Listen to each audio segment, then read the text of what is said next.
Will the best man and the maid of honor join us for the teaching in charge?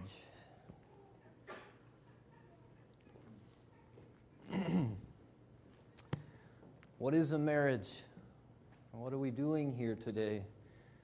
My mind drifts to this question as I've just seen 3 of my 4 daughters walk down the aisle. I feel for you, sir.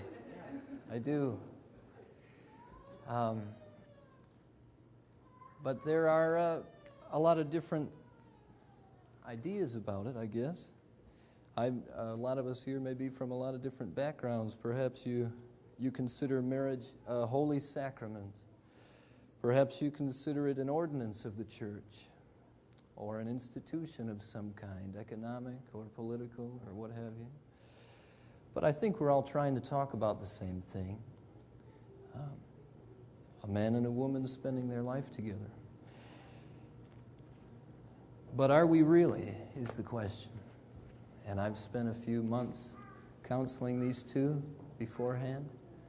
And we've really tried to look into what this union is today. And those of us who are Christians, who are Orthodox, you would believe that God today is joining in a spiritual way the earthly lives of these 2 individuals by His power to cause it to happen. And there are many of us, I've been married 10 years, there's many of us here maybe married 20 or 30 or 40 years, and you say, really? I mean, how does that work? It doesn't always feel as magical as a spiritual connection uniting the lives of 2 individuals lifelong. And I have this question for you. If there were supposed to be bells and trumpets and whistles and explosions going on when God was doing something, when's the last time you saw the sun come up? Is there a trumpet sound? Is there just a earth-shaking event? No, it comes up as He intended it to. When you go to the seashore, do you have to rent a different house every year because it's moving away around on you? No, it doesn't do that. God has instituted, He has ordained that these things would remain constant. There's no big ceremony, there's no trumpet blast, there's no magical rays coming out of the sky. And this is the development of our faith, living in the world that God has created. So, in practice, depending on how we call it, whether sacrament or ordinance or institution, in practice it can look very different sometimes, can't it? I think it can look as though there are, and this idea was probably more popular in ages past, but marriage is an institution where a husband gets a cook and clean and a wife gets a living. Maybe that we've seen some of that happening. And in later generations, maybe coming up to just ending in mine, there were people who thought, this person will complete me. They will give me everything that I've needed, wanted in life. But then when you walk into the marriage, you see not a unity of flesh, but one person grasping their will, making their way, and another person grasping their will and making their way. I think clearly this is not what it was created to be. Clearly not. If you remember, can I take you to Genesis? God said, when He had created man, in His image He created man. Male and female He created them. And in Hebrew, the verbal idea carries to both clauses. It should say, God created man in His image. He created them male and female in His image. It continues to both. So the idea that I have urged you to work out in your premarital counseling is a oneness of flesh. What does it mean?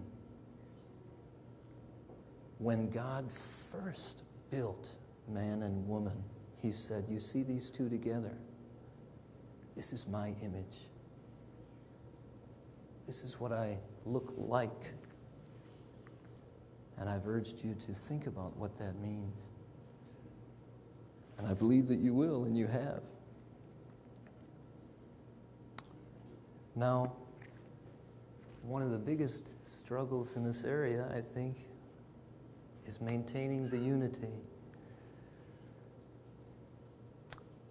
One is not unified with another when he stands to the side and looks in on the unity and criticizes it and makes his judgments against it.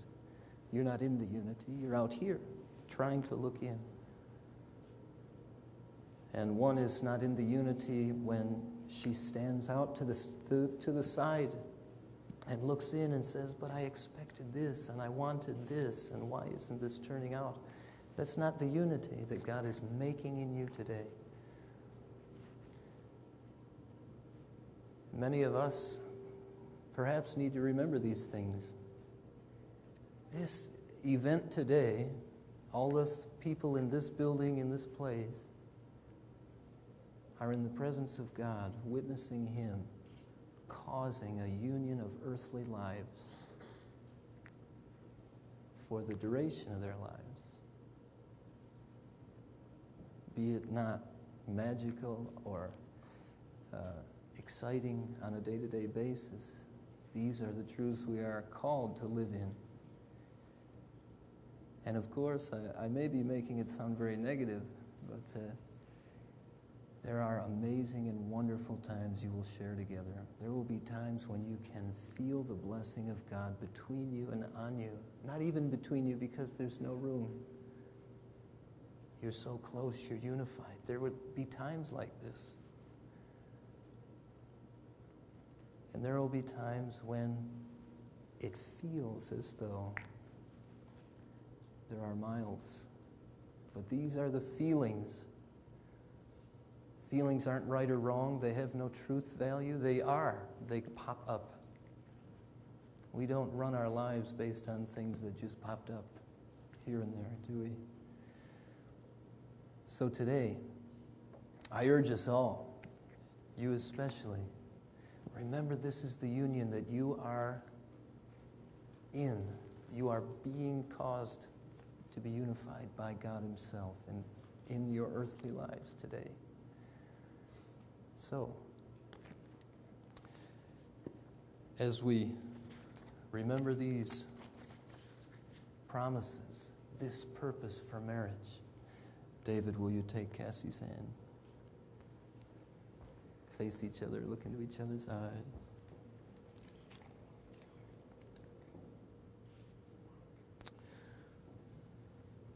All right, David, repeat after me.